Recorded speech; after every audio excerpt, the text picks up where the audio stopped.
pape, le pape Léon XIV va être immédiatement mis face aux responsabilités immenses de l'Église, du chef de l'Église catholique. C'est à suivre dans ce journal une fois de plus. Bonjour et merci d'être avec nous dans cette livraison de l'actualité.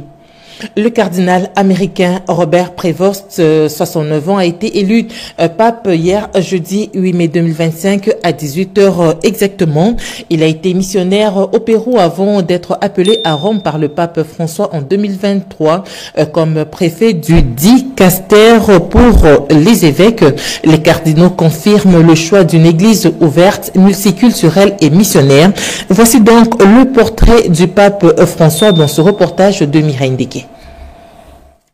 Né le 14 septembre 1955 à Chicago, Robert Francis Prevost est un religieux américain de l'ordre de Saint-Augustin au Sahara. Il a été ordonné prêtre en 1982 et a consacré une grande partie de sa vie missionnaire au Pérou.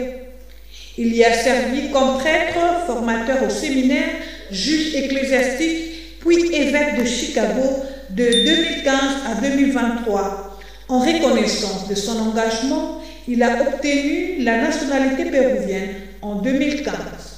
En 2023, il a été nommé préfet du dicaster pour les évêques et président de la commission pontife pour l'Amérique latine, des postes clés qui l'ont placé au cœur de la gouvernance de l'Église.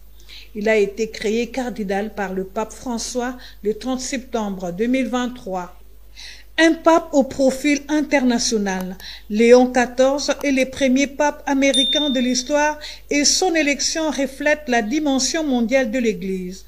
Son double enracinement aux États-Unis et en Amérique latine, ainsi que son expérience missionnaire, ont contribué à son élection.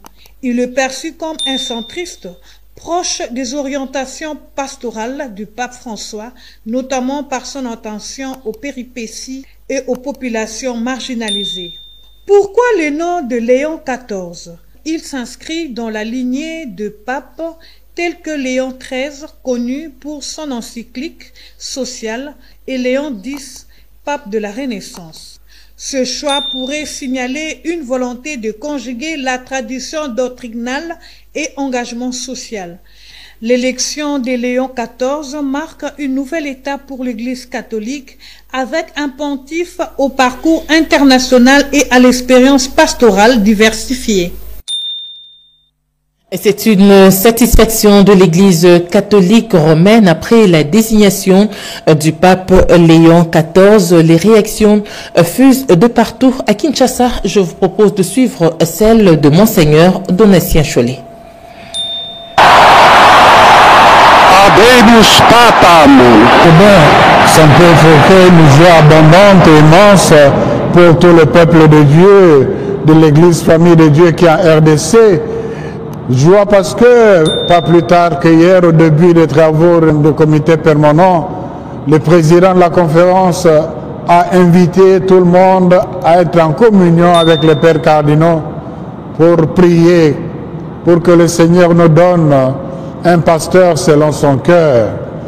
Et nous avons prié, et voilà, on attendait effectivement la fumée blanche, mais pas de sitôt. Et voilà, au deuxième jour, on parvient à dégager le 2/3 de voix. Je crois que c'est un grand message de la cohésion dans l'Église. Donc, l'actuel pape ait choisi le nom de Léon XIV, ça signifie son engagement à conduire l'Église en tenant compte des changements des temps actuels, mais aussi à être attaché aux réalités sociales. Et il a démontré ses premiers mots. Vous l'avez entendu, la paix. Il a commencé par la bénédiction en termes de la paix soit avec vous. Et dans chaque phrase, on retrouvait le mot la paix. Et nous les Congolais, nous sommes justement en quête de cette paix de façon spéciale parce que nous voulons qu'elle soit durable. Et nous prions pour qu'il ait une attention aussi particulière sur la paix en République démocratique du Congo. Tout à fait autre chose. À présent, la chef du gouvernement, Judith Suminwa des Nations Unies en RDC, c'était après avoir échangé avec les chefs des agences des Nations Unies sur le défi actuel et les orientations pour une meilleure collaboration. C'était un reportage signé Chimène Dondo, Popo Umba et Djokuku. La crise sécuritaire dans l'est du pays est certes une grande priorité, mais il faut continuer à intervenir sur les questions de développement, a dit la chef du gouvernement. Au cours d'une audience qu'elle a accordée ce jeudi au chef du système des Nations Unies, dans le cadre de la retraite de l'équipe pays des Nations Unies en RDC.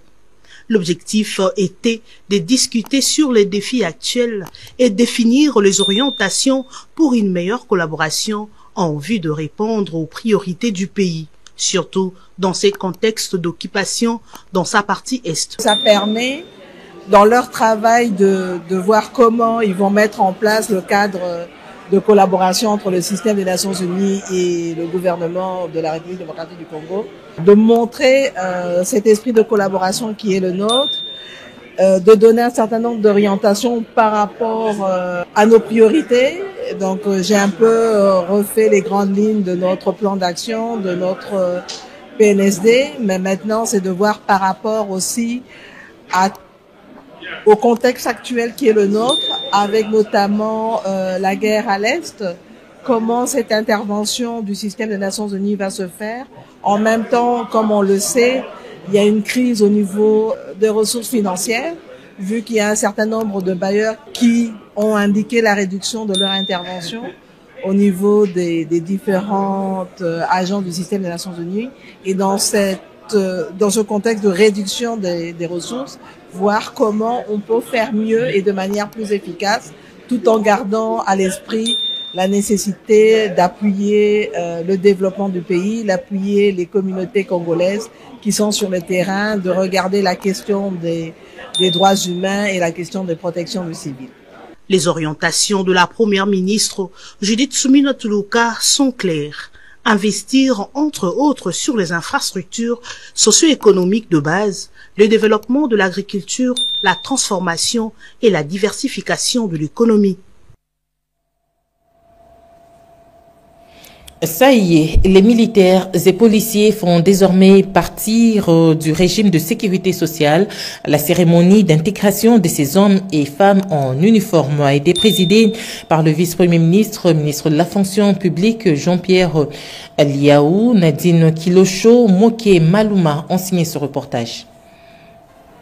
Lancé depuis janvier de l'année en cours, le processus d'intégration des militaires et policiers au régime de sécurité sociale de la SENSAP a connu un tournant décisif ce jeudi 8 mai 2025 avec la tenue de la cérémonie solennelle d'intégration des militaires et policiers au régime de sécurité sociale de la SENSAP, co-présidée par le vice-premier ministre en charge de l'Intérieur Jacquemain Chabani, le vice-premier ministre en charge de la Défense Guy Mwandiavita et le vice-premier ministre de la fonction publique Jean-Pierre Liaou. Ces jours restera gravé dans l'histoire institutionnelle de notre nation comme un moment important de transformation majeure dans la gouvernance sociale de l'État. Pour la première fois depuis l'indépendance, nos forces armées et notre police nationale sont désormais intégrées pleinement dans un régime de sécurité sociale géré par une caisse professionnelle. La nouvelle politique de protection sociale mise en œuvre par le gouvernement congolais matérialise la ferme volonté du chef de l'État de garantir la protection sociale de ceux qui protègent l'intégrité territoriale et la souveraineté de la nation. Ce régime de sécurité sociale dédié au personnel militaire et policier constitue un acte de reconnaissance nationale envers ces femmes et ces hommes qui, souvent au péril de leur vie, assurent notre sécurité collective. Ce lancement n'est pas une fin en soi, mais le début d'un chantier plus vaste. L'instauration du nouveau régime de sécurité sociale de la SENSAP offre un cadre structuré de sécurité sociale pour les militaires et policiers. Aujourd'hui, nous franchissons un pas décisif avec l'adhésion des policiers et des militaires à ce régime spécial de sécurité sociale. Il s'agit là d'une avancée majeure qui vient réparer une injustice sociale longtemps décriée, tout en affirmant la reconnaissance de la République envers ses dignes filles et fils en uniforme. Il ne s'agit pas seulement d'une formalité administrative, mais d'un acte hautement symbolique. Après Kinshasa, la sensibilisation sur le nouveau régime de sécurité sociale intégrant les militaires et policiers va s'étendre sur l'ensemble du territoire national.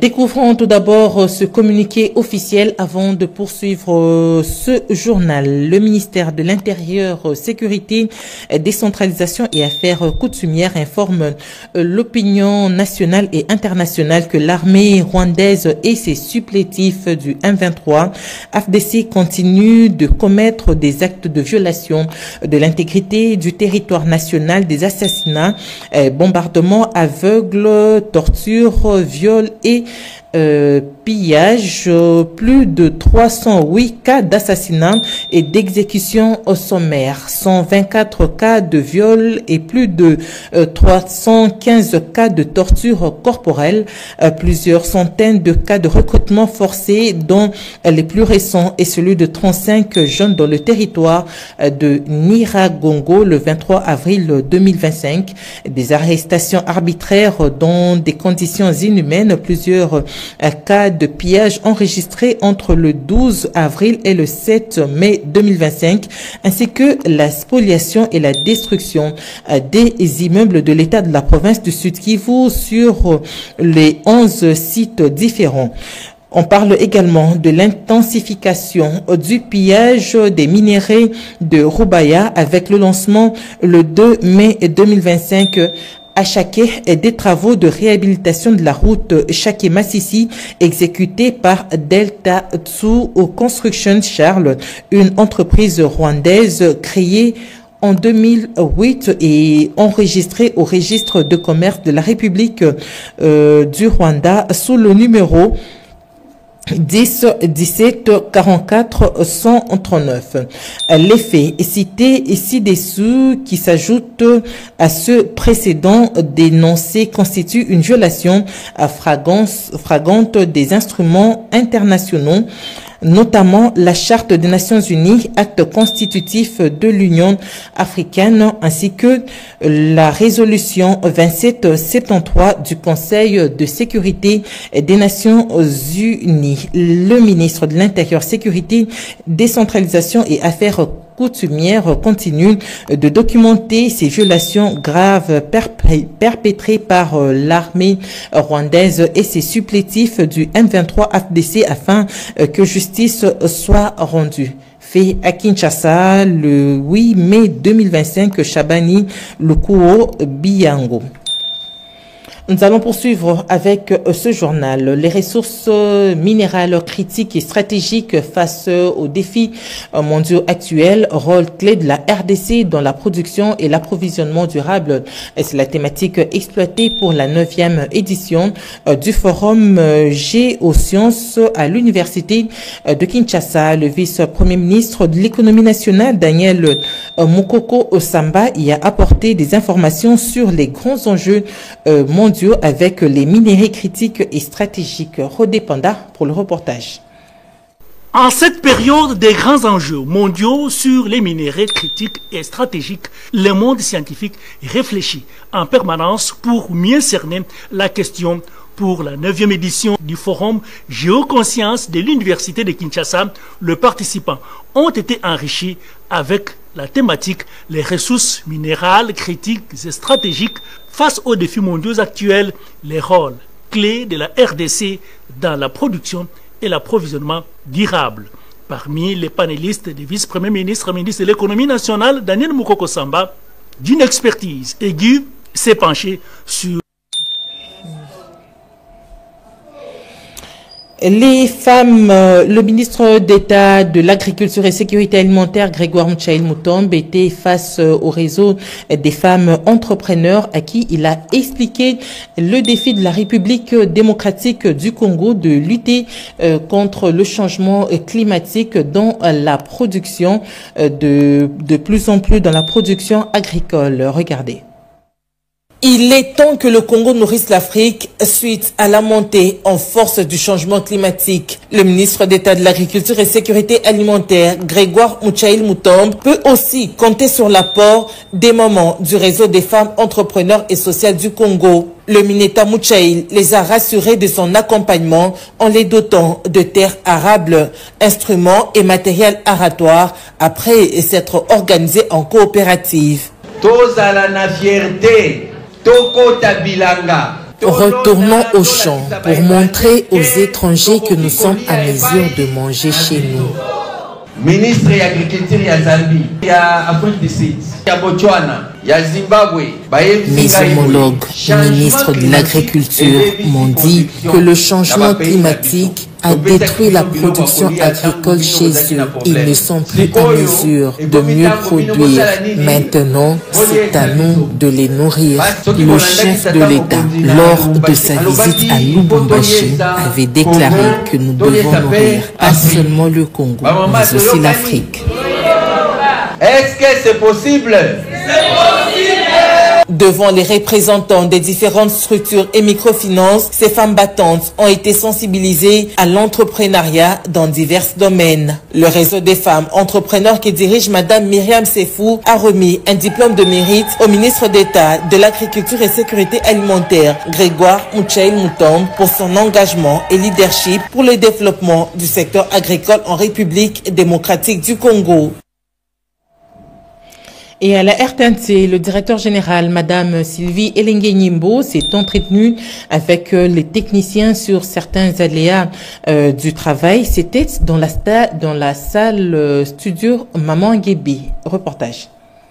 La radio-télévision nationale congolaise passe d'une dimension à une autre pour reprendre sa place des tam-tams d'Afrique. La direction générale de ces médias publics tient à adapter les programmes de la radio à l'ère du numérique, ce qui traduit par un changement radical d'équipement d'émissions des programmes radio. Des régies radio standards ont été installées. La directrice générale de la RTNC, Sylvie Elengue, a présidé cette réunion. Question de s'imprégner de l'évolution de l'installation des machines numériques. C'était une grande réunion de restitution. Les installateurs des studiothèques, la direction générale ainsi que tout le personnel de toutes les directions de la RTNC Radio. Aujourd'hui, on parle plus de IT, qui est la technologie de l'information. L'information doit être traitée de façon numérique et c'est ce qui va se faire maintenant à la radio, où on a doté la radio de tout ce qui est matériel nécessaire, des serveurs, des machines pouvant permettre de faire de production, des enregistrements, des serveurs de stockage, et tout ça dans un encadrement d'un réseau. Pour s'adapter à cette nouvelle technologie et offrir aux auditeurs des services de qualité, des formations de remise à niveau se poursuivent à l'intention de tous les techniciens de maintenance, des prises de son, journalistes, monteurs et autres. La radio nationale, média traditionnel de haute portée, de sa part, de par sa couverture, sonne son réveil pour qu'en fait retentisse son écho loin de nos frontières. En sport, les léopards de lutte ont présenté leur médaille au ministre des Sports, Didi Boudimbo, après avoir apporté 17 médailles au championnat d'Afrique de lutte à Casablanca. Reportage. C'est avec fierté que je prends la parole ce jour pour saluer votre parcours héroïque du 27 avril au 5 mai 2025 à Casablanca, au Maroc, lors du championnat africain des nations de lutte.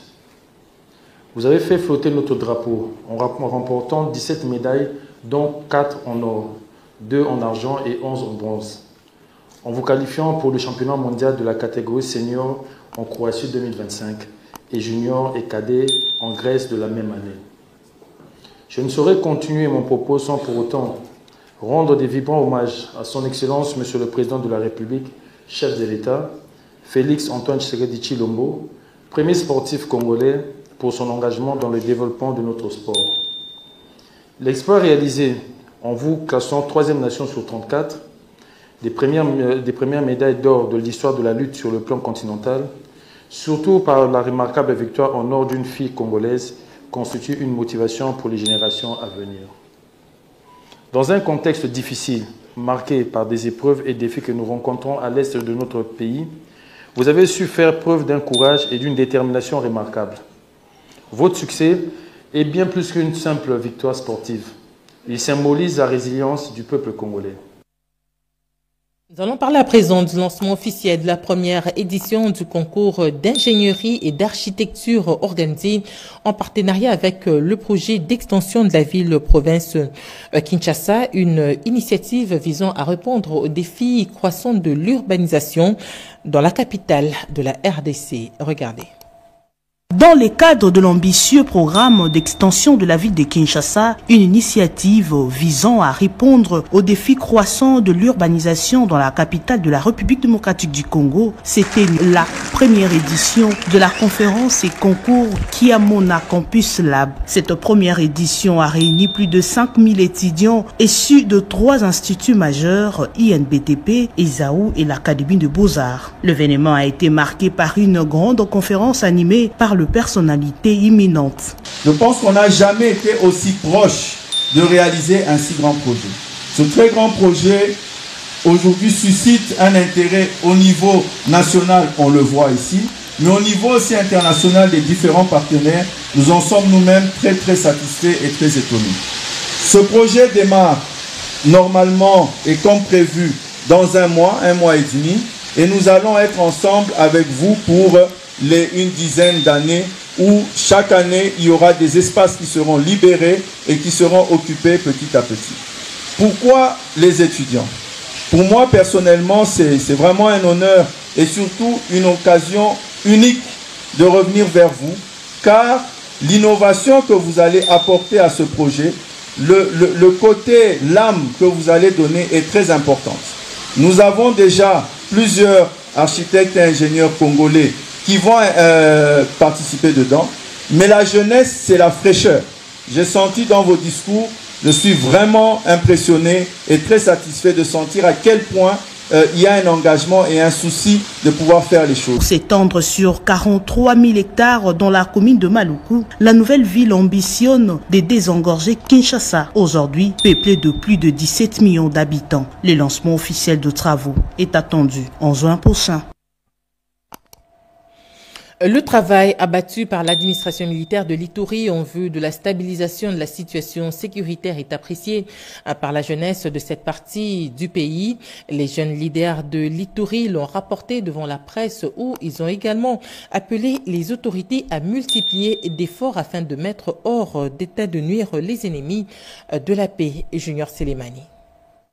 Dans une déclaration faite devant la presse mardi 6 mai 2025, les jeunes leaders de l'Ituri ont vivement salué les efforts consentis par l'administration militaire en vue de rétablir complètement la paix et l'autorité de l'État. En Ituri, ces derniers ont fustigé l'attitude de certains fils égarés tendant à déstabiliser la quiétude observée actuellement en province. Les jeunes leaders restent et demeurent attachés et appuient sans embâche les efforts de paix que ne cesse de déployer le président de la République, chef de l'État, magistrat suprême, garant de bon fonctionnement des institutions et commandant suprême des forces armées de la République démocratique du Congo et de la police nationale congolaise, son Excellence Félix Antoine Tshisekedi Tshilombo. Les jeunes leaders saluent de l'occasion le travail titanesque qu'a le gouverneur militaire de l'Ituri, le lieutenant général Luboya Kanchama Joni, dans la recherche de la paix, pacification et du développement de la province de l'Ituri. Pour consolider les acquis de paix, ce dernier formule de recommandations auprès des autorités nationales et provinciales. Au ministre d'État de la Justice et garde des Sceaux, l'instruction à l'auditeur général de FRDC d'engager des poursuites judiciaires contre M. Thomas Lubanga, président du parti politique IPC, et l'honorable Joka Balambi, secrétaire général du parti politique IPC, pour leur participation active à la déstabilisation de la République à travers leur mouvement Convention pour la Révolution populaire, CRP. Rappelons que durant Ces 4 ans de l'état de siège, nombreuses entités dans les territoires du Roumo, Djougou, Mambasa sont passées sous contrôle de FARDC grâce à la mise en place de l'approche militaire couplée ou non militaire mise en place par le gouverneur militaire, le lieutenant général Luboyanka Chomadjouni. Et dans la province du Haut-Uélé, le gouverneur Jean Bakomito a présidé le déchargement des mobiliers destinés au siège de l'Assemblée provinciale pour son opérationnalisation. C'est un reportage de Damas Essoli.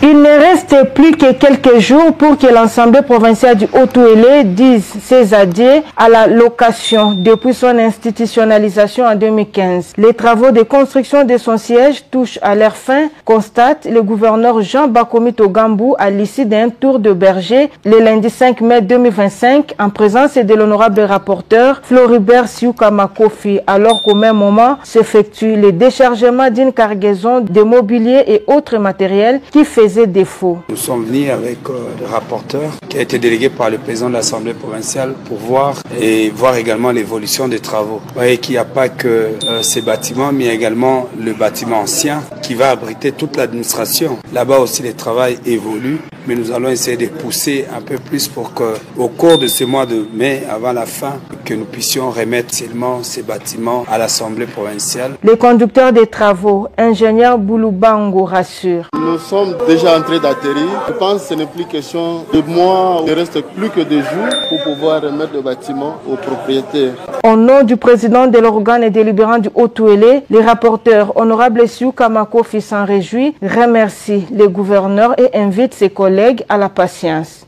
Il s'agit du déchargement des dons matériels du bureau en provenance de Dubaï et l'exécutif est en train de faire tout qu'on puisse regagner nos bureaux pour travailler dans de bonnes conditions. Je commence à être satisfait parce que mes yeux ont vu ces messages de joie, de satisfaction et je rappelle nos collègues d'être patients. Dans peu de temps, nous allons regagner notre siège. Signalons que ce siège s'est construit sur financement du trésor public et provincial. Et dans la province du Maniema, les services de sécurité ont présenté à l'autorité provinciale 23 présumés voleurs main armée, dont une femme. C'était devant les tribunaux central de Kindu. Reportage. Pris de justice, évadé de prison dans celle de Goma et Bukavu du sud de la rébellion du M23 et bénéficiaires de la grâce présidentielle, ces Congolais parmi lesquels se trouvent 3 policiers et une femme ont été arrêtés notamment grâce à la collaboration entre les forces vives et les services de sécurité. Dans son adresse à la population, son excellence Moussa Kabankoubi Moïse a communiqué plusieurs mesures sécuritaires prises dans l'optique de mettre fin à l'insécurité au chef-lieu du Maniema. Nous avons fait un constat, il y avait un relâchement au niveau de la sécurité dans la ville de Kindu. C'est comme ça que nous avions réuni toutes les forces vives autour du comité provincial de sécurité. Nous avons même élargi ces réunions-là du comité provincial de sécurité aux députés provinciaux élus de la ville de Kindu, aux chefs de bloc, aux chefs de quartier, à la société civile. Nous avons arrêté des mesures qui ont commencé à porter leurs fruits. Aujourd'hui, nous sommes venus mener une vingtaine de criminels devant toute la population du Mali.